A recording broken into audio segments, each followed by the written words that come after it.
Well, is it hot enough for you? I tell you what, it's hot enough for me. 100 and some degrees this weekend. What's going on? For you anti-climate changers, for you people that are denying, have you changed your mind, or are you just sitting there saying, well, I mean, come on, this is a normal pattern, a normal trend? I know that many people just don't agree with the fact that it's getting warmer, that this earth is getting warmer. They're wrong. The stats show that they're wrong, but that's a whole subject for another day. Kylie Hall's going to join us a little bit later. Kylie is the Operations Director for NDSU Department of Public Health, Center for Immunization Research and Education. Now, they're talking about kids, little kids, getting vaccinated. Is that something you're going to do or not? I can tell you this, as somebody who has 6 grandkids, all of them have been immunized, and I'm proud of that. I'm proud that my daughters did it, and if I had told them not to, they still would have done it, which tells you a lot about my daughters and something I respect about them immensely. Also today, I want to visit with a man that's, he's guest host this show. He's been a guest on this show. He's well known throughout North Dakota as a columnist with Forum Communications, and he's been a reporter, a news director. He's worked in many different capacities, and that's my friend, Jim Shaw. Jim, good to have you coming down the road with us. Thanks for having me. Thanks for the wonderful introduction. Right back at you. Well, it's true, man. It's true. I mean, you never let facts, go by the wayside. I've always liked that. When I've heard you debate, I don't ever really take a day off. I end up turning back vacation more than anybody I know. But when you do guest host, I listen. And you're willing to take anybody that wants to come your way because you tell the truth. And when you got the truth on your side, it's a good thing. It is a good thing.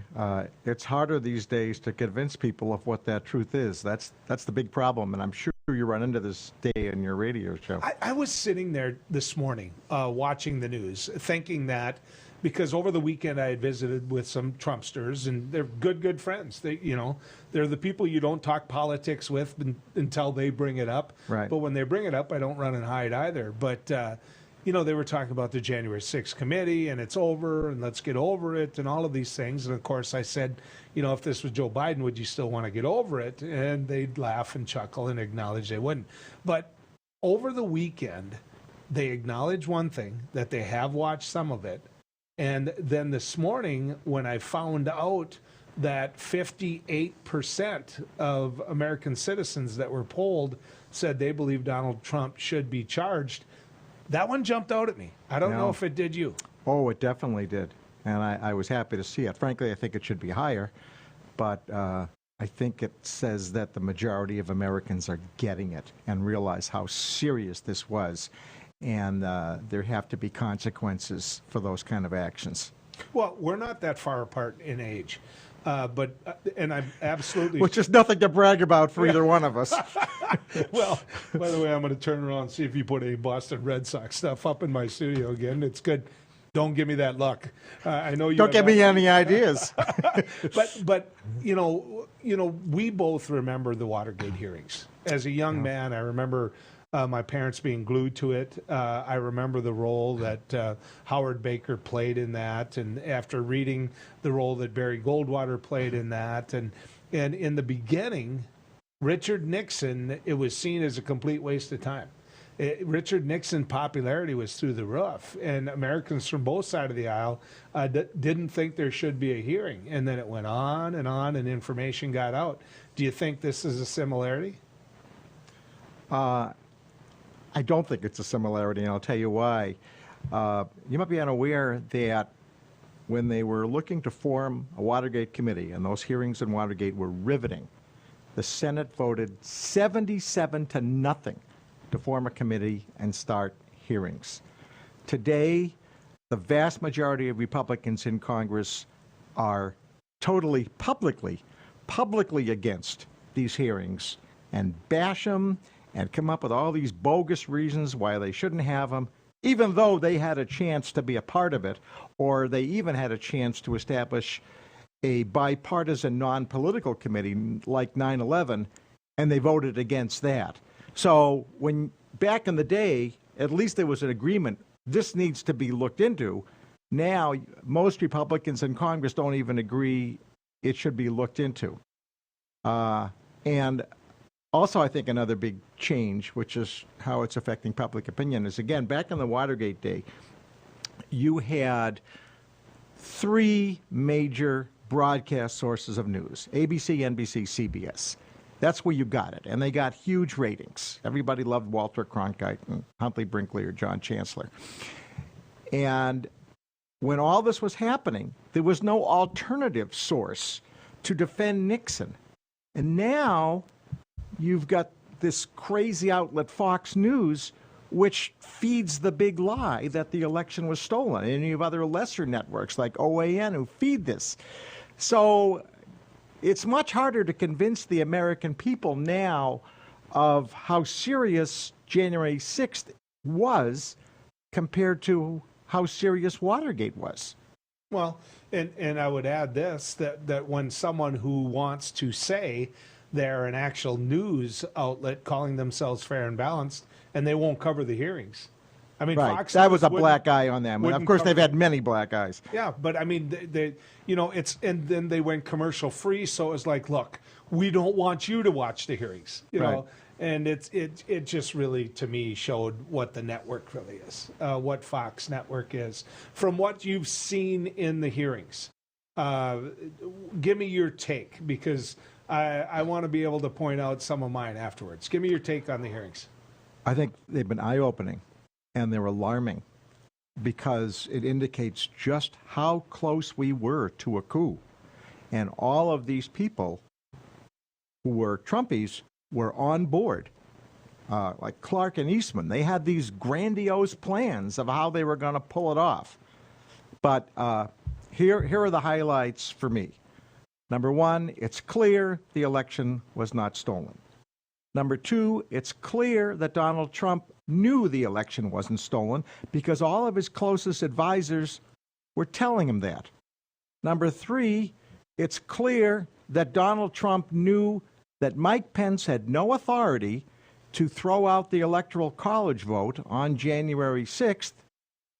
Number four, it's clear that Donald Trump still put a lot of pressure on Mike Pence to do that, and was even okay if he was hanged. And number five, it's interesting because he wants to run for president, and so he's trying to be low-key about it, but Mike Pence was actually a hero on January 6th.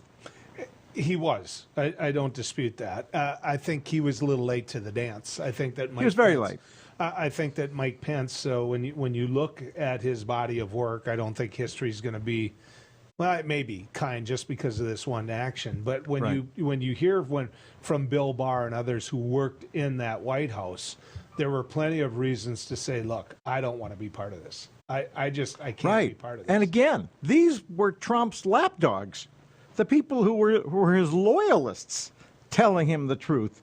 So if Trump can't accept their opinion, then he's got nothing, except he found a couple of crazies. He almost appointed somebody who was totally unqualified to be Attorney General. That could have been a nightmare. And he almost went with his Eastman plan to throw out the Electoral College, and that could have been a nightmare. Well, I think the judge had it right. There would have been violence in the streets. Well, Eastman was one of the orchestrators of what happened. He had been told by officials, higher ranking than him, that said, look, if you do this, you could easily end up in jail. So what does he do? He asked for a pardon. Right. What does that tell you? Yeah. You got to admit, one of the best quotes was, get an effing great criminal defense lawyer and out of your effing mind, or something like that. And this is to a Trump loyalist. And he said from a Trump loyalist. He said, here's what I want you to say. Right. Tell me this. Peaceful transition. Exactly. Peace. Say it. And he goes, he would, peace. And finally he said, he did say it. He did say peaceful transition. And yet he was there. He was at the rally screaming, hollering, pointing out, attempting to help cause an insurrection. And it was an insurrection, but basically a coup. The one thing I've learned in this January 6th committee hearings has been how orchestrated it was. I always felt it was. I always made an argument it was, but that was based upon a hunch. That was based upon knowing the Trump administration as well as what we all knew it over the last 4 years. But it's clear after the hearing, we were right. It was orchestrated. It was planned. Oh, yeah. I mean, Peter Navarro even went on the air and explained there. What did they call it? The Green Bay sweep or something like that? They had this whole plan for a coup. And it was working on several fronts. And it just culminated on January 6th because none of the other things had worked. If they were able to block electors from the swing states, they wouldn't have needed January 6th. I'm going to suggest to you that working in media, I mean, we all compete for that advertising dollar, right? This network competes against print media and competes against radio and everything else. Well, if you're going to find Jim Shaw's work, you're going to have to go online through Forum Communications. For me, it's the Fargo Forum, where I get a chance to read him. You know, Forum Communications covers so much of our geographic area. My point is this in saying that, find Jim Shaw's work. Find it. Go on. For me, it's Saturday, must read. It's the click. It's everything to go with it because he lets it fly. He just says what he means, and he's with us yet. Jim, good to have you coming down the road with us yet. We're not letting you out of the rig. How's that? Right. And by the way, if you really want to see my work, you can go back decades and find my TV work out in the YouTube world and it's different, see what I look like when I had a good head of hair. I love the way you closed. Jim Shaw, WD News Center 6. It was always perfect. It sometimes worked against me because people would mimic me, like when I'm out shopping or at a grocery store or something. So what? That means they're watching. That's true. Right? That's exactly. True. That's true. When somebody's talking about my gap in my teeth, then I know they're watching Beck News. Right? Versus nobody knew it from radio. That's a good point. You and David Letterman. Yeah, exactly. So, Jim, we were talking about January 6th, and we were talking about the hearings. Let's predict. Okay, we see what's happening, and this is going to play out, and as you know, more information is going to come out. This committee, how do you think they have done as a committee, and how well do you think they're going to do in the future in terms of this poker game they're playing against the Trump administration? Oh, they've done a terrific job.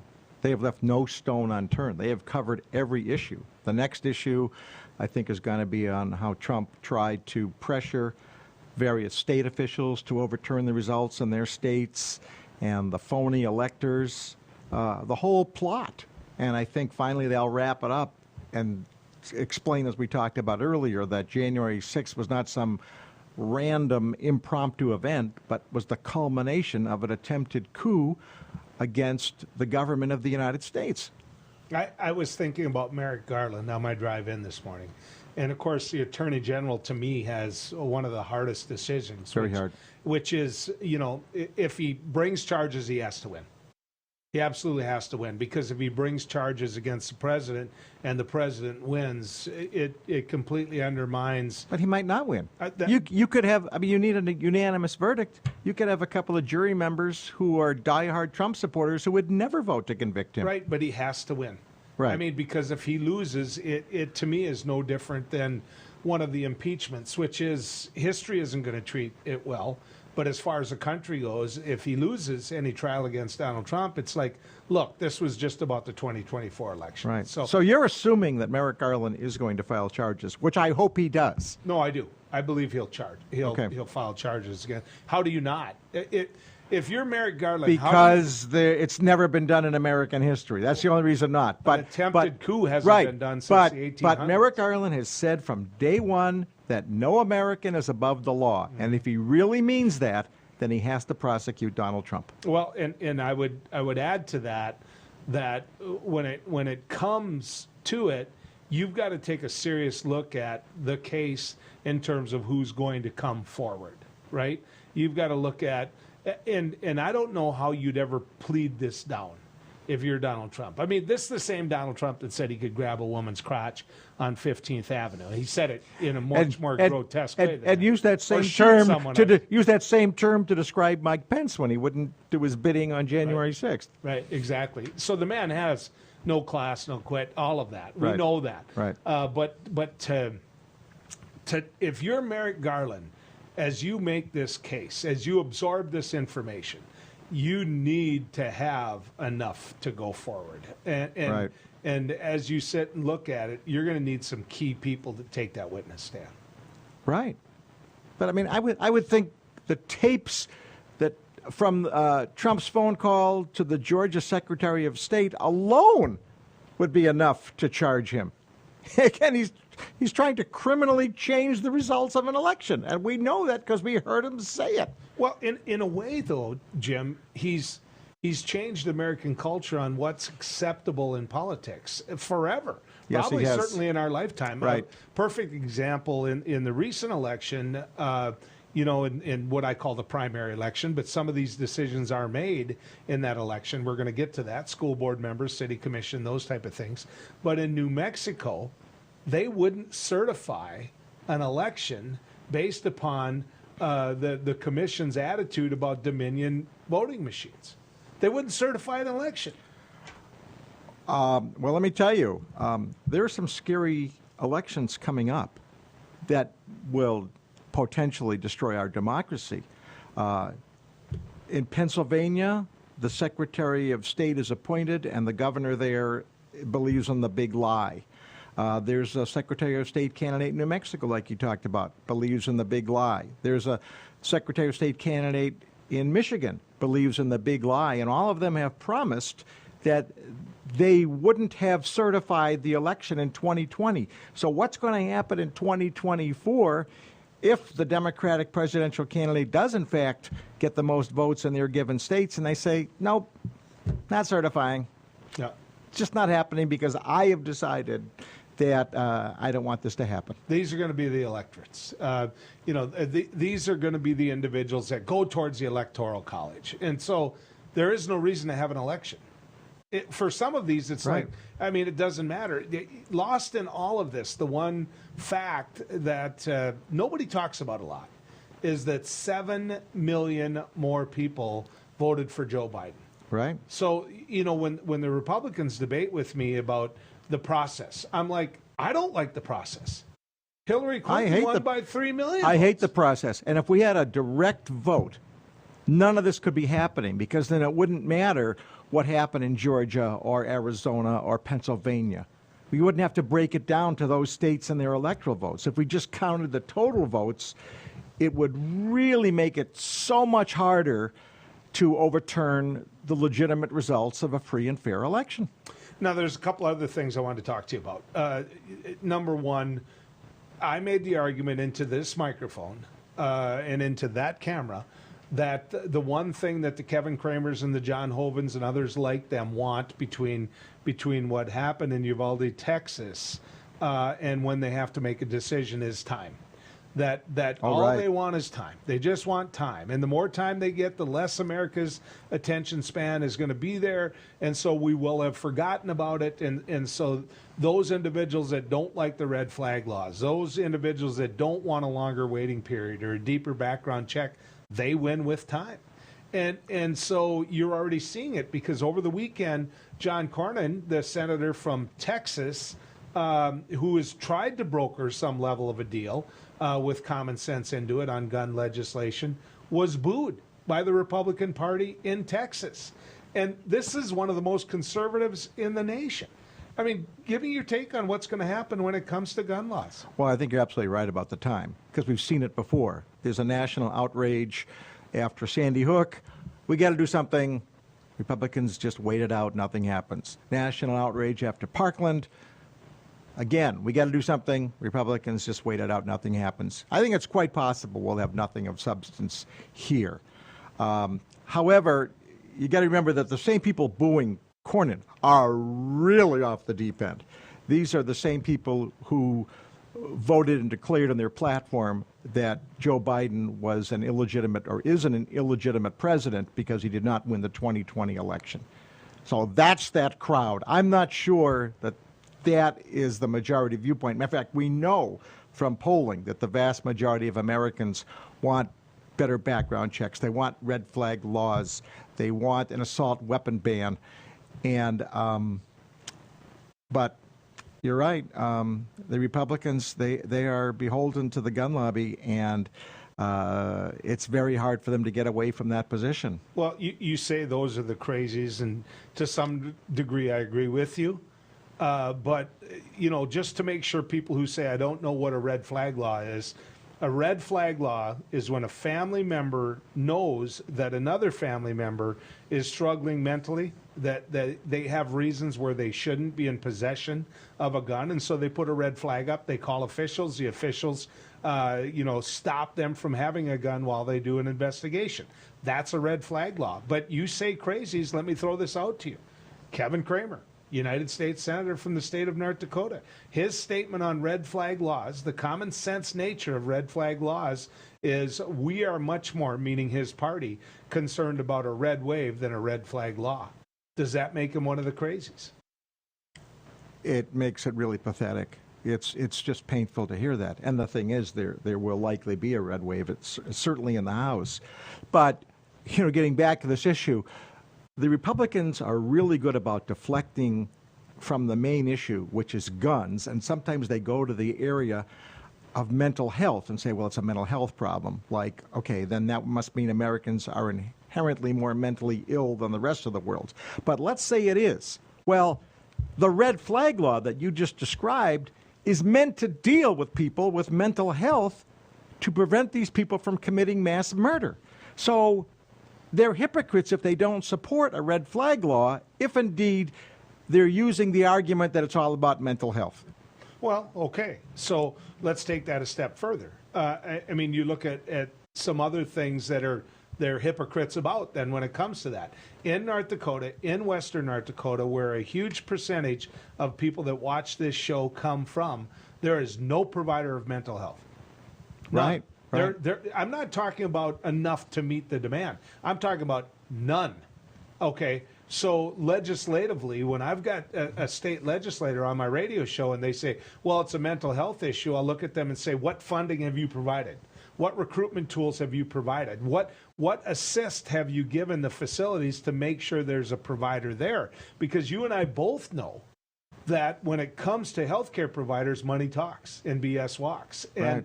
And so what have we done as a state to recognize it when we didn't have dentists in this state? Remember that? Right. We put a bunch of money into it. Mm-hmm. And now we've got dentists. Right. What have we done about healthcare or mental health care providers? So they say it as an excuse, but they don't do anything about it, Jim. Correct.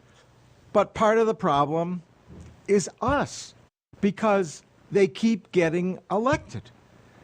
And as long as people who don't do anything to bring common sense gun laws to their states or to the federal government, if they keep getting reelected, why would they change their position? Why would they all of a sudden move to do some things that would actually save lives if it doesn't cost them their seats? I'm going to give you another example, though, of where there's hope out there, not just in the previous segment about 58% of Americans saying Donald Trump should be charged, which means a lot of independents believe he should be charged. I'm going to talk about Sandy Hook. I'm going to talk about hope when it comes to Sandy Hook, because there were individuals from Sandy Hook that were involved in all of this. They went on a speaking tour. They went to Bismarck. And the purpose they went to Bismarck was... I think those were Parkland kids. Okay, sorry, Parkland kids. They went to Bismarck and they wanted to speak to the public at the Bismarck Civic Center, right? Right. When they did that, the mayor at the time in Bismarck was Steve Bakken, right, or the duly elected mayor. He stood on the steps of the Bismarck Civic or the Bismarck Event Center and spoke out basically against those kids. Right. Right? Right. Well, here's the hope part. I have no doubt it wasn't because of this, because Bismarck has gotten so conservative, but he got kicked out of office. Right.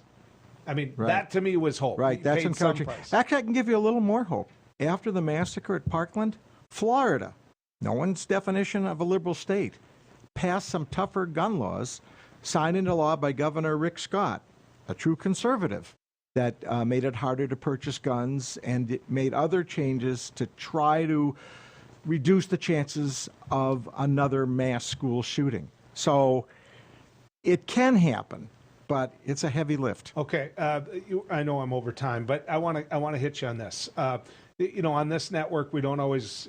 I try to get information out about the East. Fargo, recent election. You wrote about this. Right. Grade it for me. Oh, I'll grade it a B+. Explain why. Well, Mayor Mahoney won, and for the life of me, I can't figure out why so many people ran against him. But when an incumbent is running, then the issue is the incumbent. And you have to make a case of why he should be booted out of office and you should be put in. And nobody made that case. And they probably didn't make that case because Mahoney's done a pretty good job. Okay, you got one. Okay, so I'm going to move to City Commission. Okay, City Commission, Denise Kolpak, I don't know her well, but she was elected. She's very, very impressive. She's smart. She does her homework. She'll be a really good fit. The reason I give this election a B+ and not an A is because Dave Pepcorn was reelected.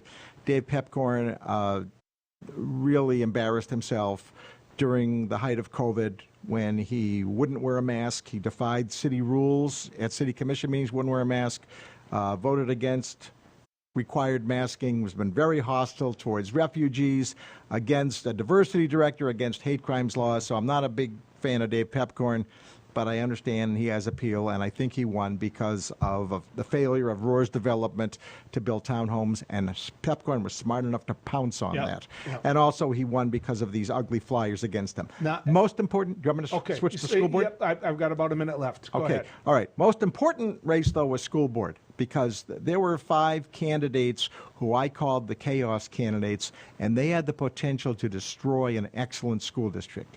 These were anti-science, anti-mask, all about cultural wars and critical race theory and looking at the books and maybe banning books. And admission that they ban books. Right. And one of them comparing mask wearing to Nazis. Come on. Yeah. So we got 5 sane, level-headed people elected. The school district is now in good shape.